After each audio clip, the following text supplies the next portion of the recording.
Huwag tumusa! Ha? Sura! Kuya Sugari! Sura! Kuya Sugari! Sura!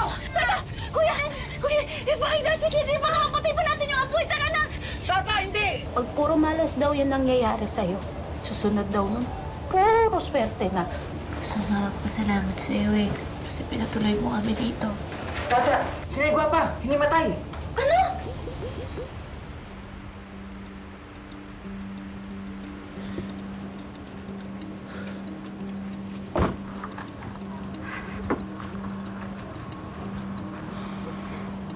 Tara, Frances, samahan mo na ako mag-shopping. Ba't talala ka? Ano? Naiisip mo na naman si Tata?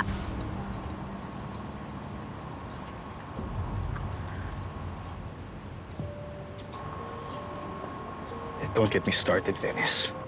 Alam ko na pinuntahan mo si Tata ng 10 oras ng gabi. Tinanong ko yung driver mo. Ano bang pakay mo sa babae na yon? Nasunugan si Tata.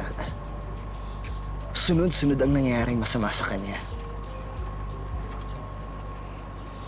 Don't tell me may kinalaman ka pa sa mga yon. So lahat ng kamalasan na nangyayari kay Tata, ibibingta mo sa akin? Yung pagdidiin para makulong siya? Yung pagpapasunog sa bahay niya? Ano na ba kasamang tingin mo sa akin, Frances? Wala ko sinabing ganyan.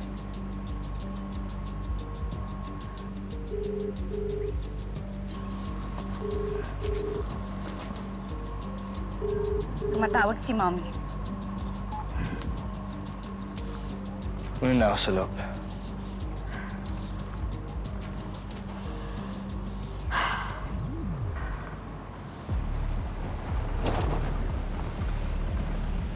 Kasama ko si Francis. Kakausapin ko na lang siya mamaya.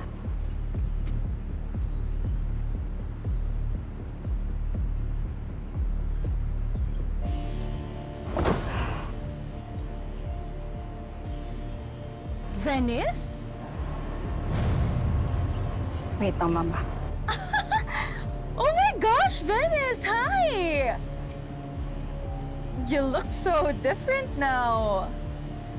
Pero I can still tell it's you.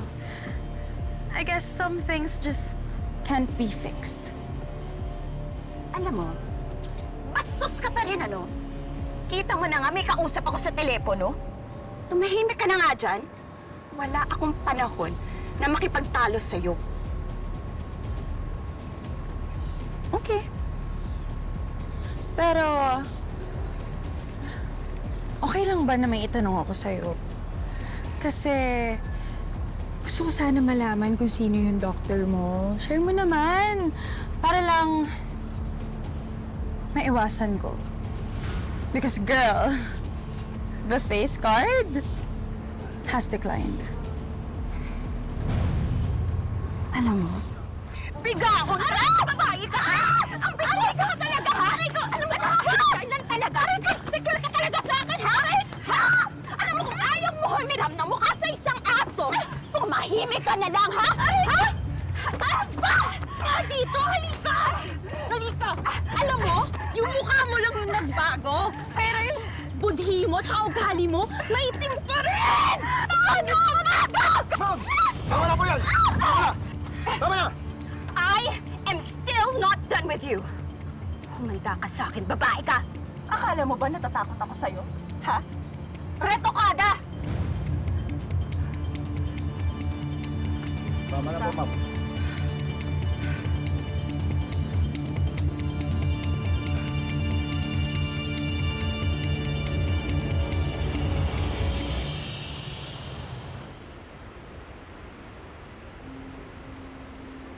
Sige po, pahinga po muna kayo. Tata, ito muna tayo. Ito muna tayo. Sige, Tata, maupo ka muna. Kamusta po si nanay? Lumabas na po ang results ng mga lab exam na nire-reject pa rin ng katawan niya ang kidney transplant sa katawan ng nanay mo. Tatapatin na kita. Hindi maganda ang kalagayan ng nanay mo ngayon. Mukhang kakailanganin natin ang pangalawang kidney transplant para sa nanay mo.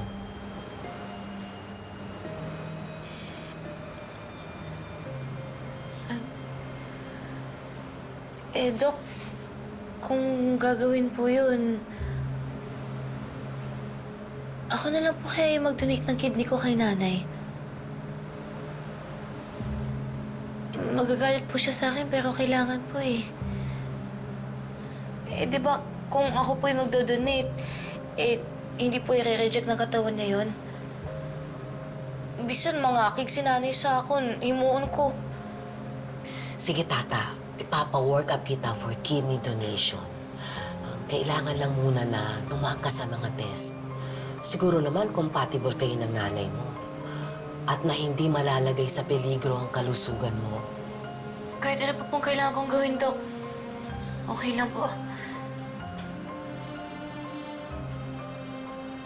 Wala po akong hindi gagawin para sa nanay ko.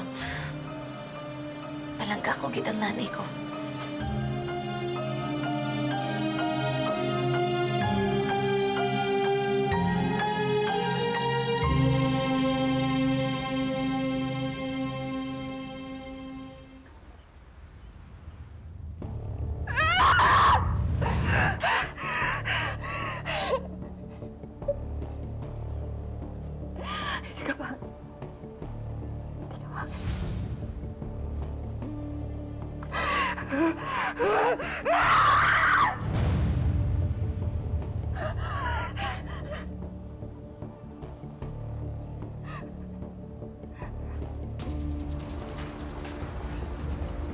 Ma'am, Diyos niyo po.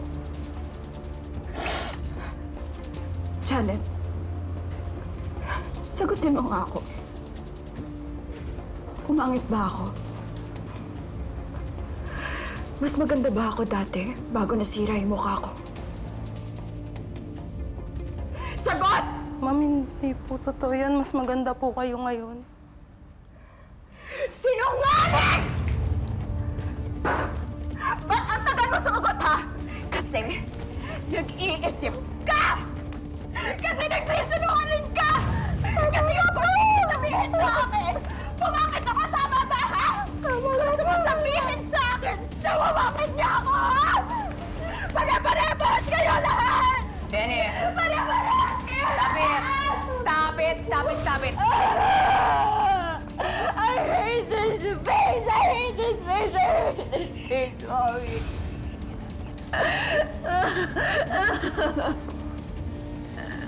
Away ka na naman ng Ivana.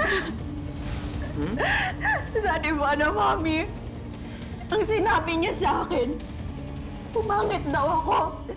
Ayop siya! Ayop siya kahit kailan. Insecure talaga siya sa akin. Sumusobra na yung Ivana na yan eh. I think it's time to teach her a lesson. Tama ka, Mommy. Sumusobra na siya! Hindi ko na to palalagpasin pa. Yes. What are you planning to do? Maghihigantay ako sa kanya. But this time, I am going to hit her where it hurts the most.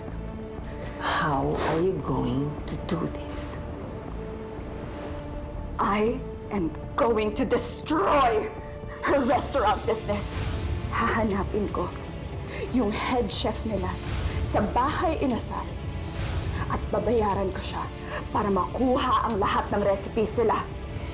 And once I have a hold of all those recipes, ikakalat ko sa publiko. She will pay. Bravo!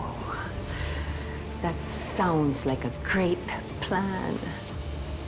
Siguradong pupulutin sa basurahan yung Ivana na yan kapag ka naikalat na yan tinatago niyang mga sikretong recipes niya.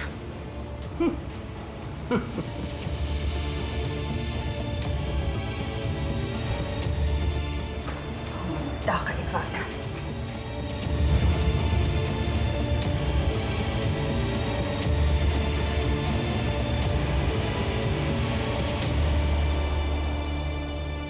kamusta po? Pwede na po bang matuloy yung kidney transplant ni nanay? Pwede ko na po bang mabigay yung kidney ko sa kanya? I'm sorry, pero lumabas na hindi compatible ang blood type yung dalawa.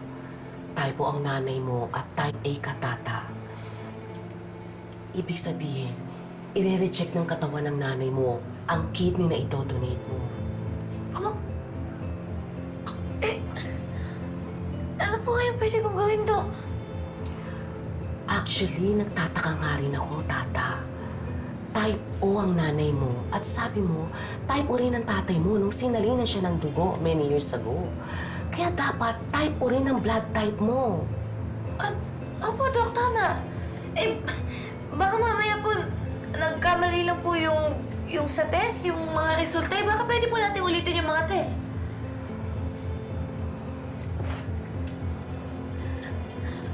Anak, di na kailangan.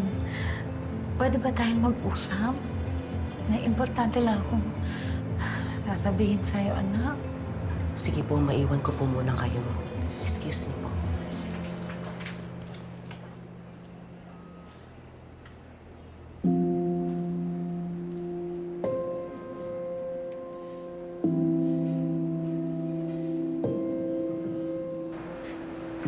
Tay,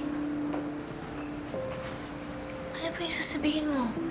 Eh, ba't ayaw mo naman po na ulitin natin yung mga test? Dapat gawin na po natin yun para magawa na po yung kidney transplant mo.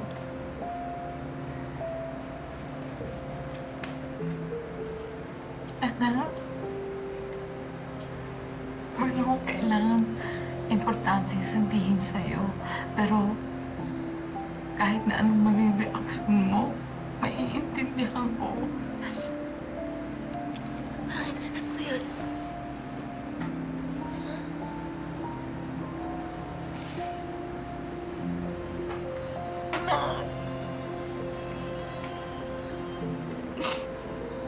Anak kasi,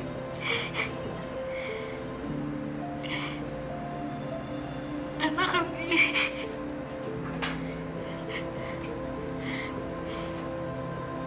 hindi ako imong nga nanay.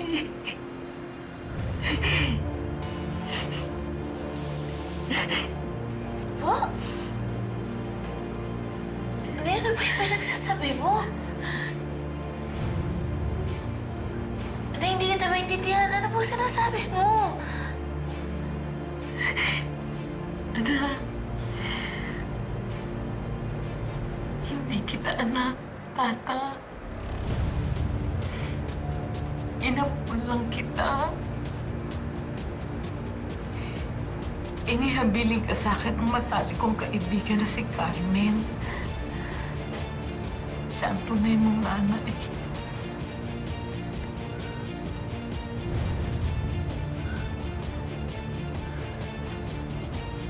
Patawarin mo ko, anak. Anak. Sasabi mo, ikaw yung nanay ko. At panay. Alam mo, walang araw na ginawa ng Diyos na hindi ako nakukonsensya. Hindi ko sinabi sa iyong katotohanan ng pagkatao mo. Pero nangako kasi ako sa kaibigan ko. Sinabi niya sa akin na sa panganib ang buhay mo.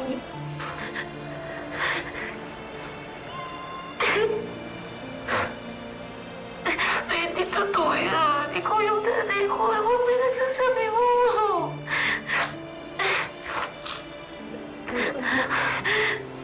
Kahit alam mo na ang katotohanan, panatiliin mong sekreto ito, ha? Sa pamilya lang natin, anak.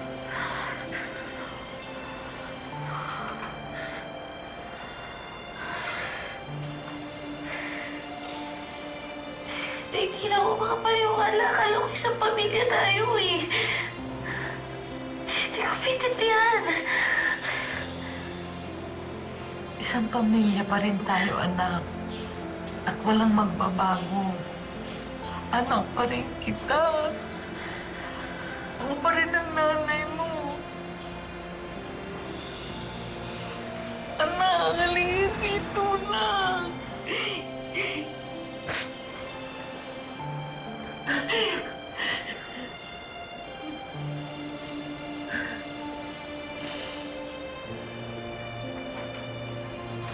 Mahal kita, anak.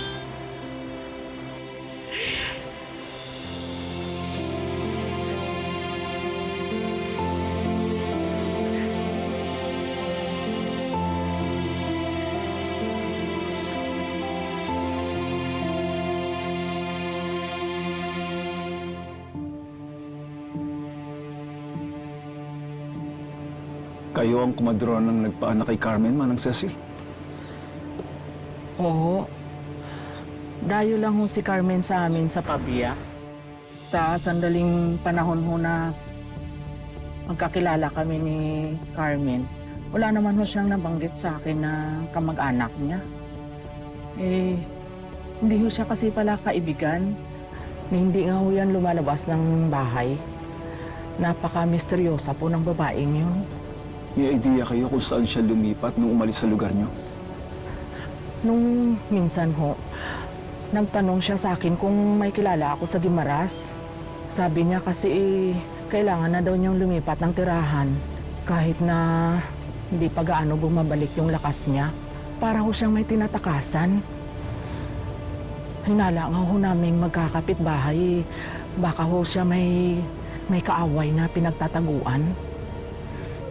Huling beses ko na nakita si Carmen, kausap po niya yung anak niyang sanggol. Ewan ko ba? Parang nabinat yata si Carmen. Kasi humihingi ho siya ng tawad sa anak niya. Kasi ipapaampon na daw po niya. Iyak na iyak ko si Carmen. Hindi naman ho ako nang himasok kasi inisip ko na baka hindi naman gagawin ni Carmen yun. Imposible. Mabait si Carmen. Yun nga lang, malihim. Talagang malihim. Dahil manloloko. Emil, samahan mo muna sa labas si Manang Cecil. Sige po.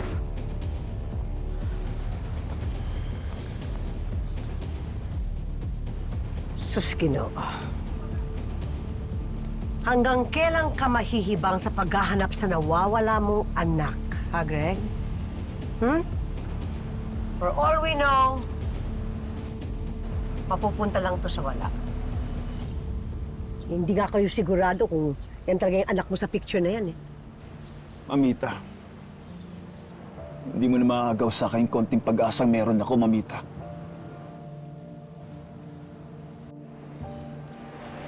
Sinabi na sa akin ni Nay Guapa yung lahat na nangyari. Tata, gusto ko lang humingi ng tawad sa'yo.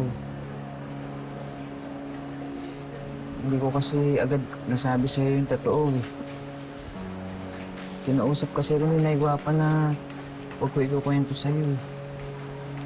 Kaya nanahimik na lang ako.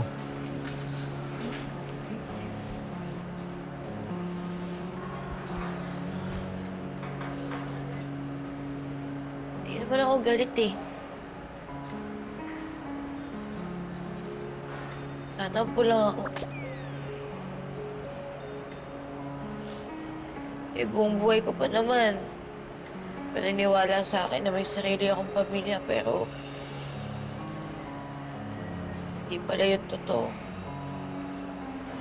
Tumawa ka na, Tata. Wala namang mababago eh. Pamilya pa rin tayo. Kapatid pa rin kita. Kuya mo pa rin ako.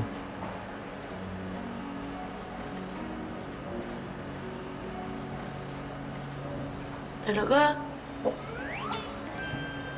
Oo. Kami nga ni Maymay. Pamangkin lang niya kami. Pero itinuring niya kaming pamilya. Kaya huwag mo isipin na ampong ka. Ang mahalaga, mahal natin ang isa't isa.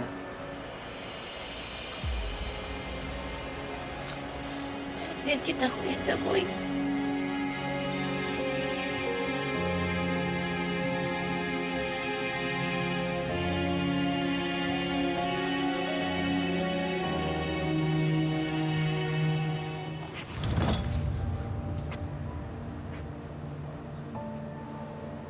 Pinaglayo mo kami ni Carmen.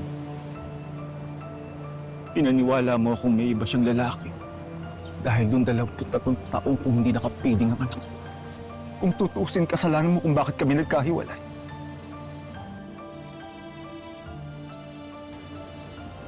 Ayun, hindi mo na ako pigilan. Nahanapin yung anak. Anak ko na apo mo. Apo mo, pinag-uusapan natin dito. Dugo at laman mo, Amita. Ganyan na ba katigas ang puso mo sa kanya? Kung hindi ka nakonsensya sa ginawa mo kay Carmen, dun man lang sa apo mo na inosente. Magkaroon ka ng puso.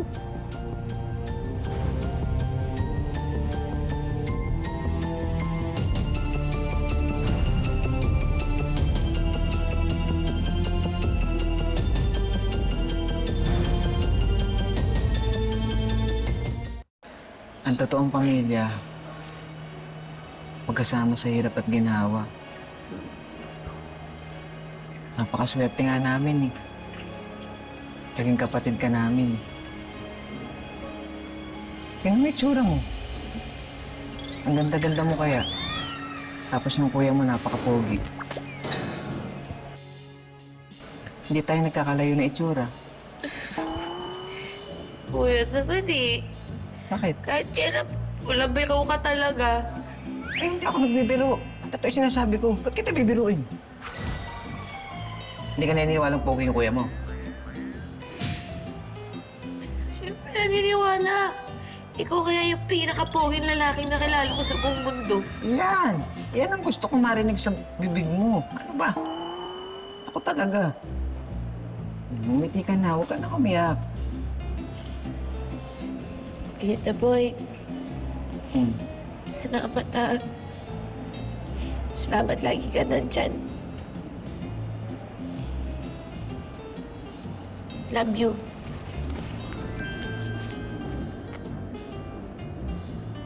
Huwag ka na umiyak. Nahahawa ko sa iyo eh. Naalala ko tuloy si Nay Guapay. May sakit kasi siya. Naalala ko nung nag-cook niya ako dati. Hindi ako sanay ng ganito si Nay Guapa. Mahang ka na, huwag mo na akong paiyakin. Sinabintahan na eh. Tata! Tata! Tata!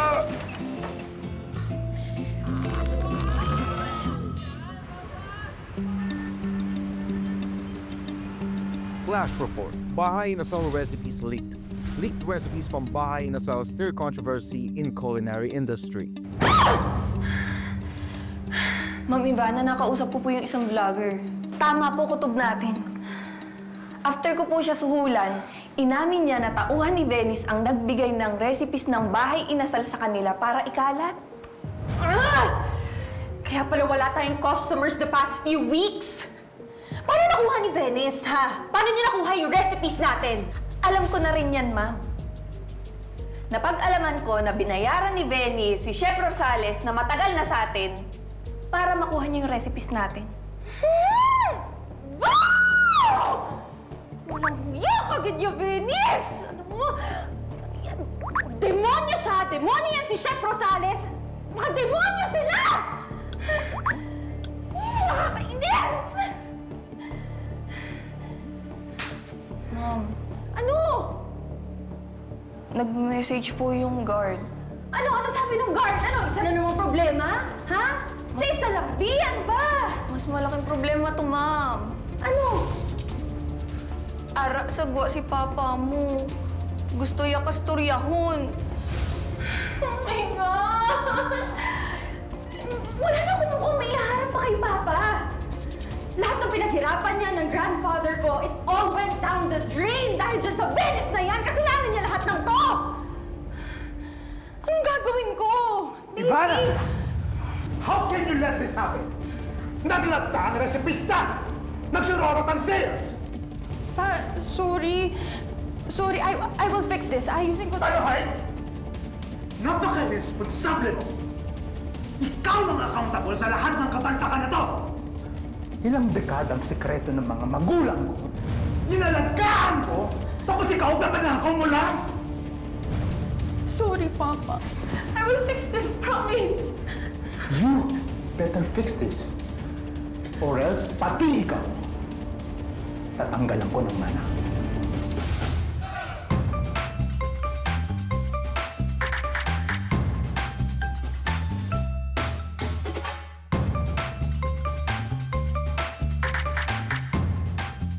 Tata, anong inspirasyon mo sa pagluluto? Habang nagluluto po kasi ako, naalala ko po yung mga ginawa sa akin ni Venice tsaka ni Vivian. Pati na rin po yung pagtaboy sa akin ng mga palma. Kailangan ko mapatunayan yung sarili ko. Pag humarap sa kanila ang bagong tata, make sure you only have one thing in mind. Wala na ang dating tata na kinayan-kayanan, minaliit at inapi nila. Okay na to. We are 20% below our target sales. Asan ang ating mga kliyente? Nakuha na ng bahay na sala mga dating customers natin.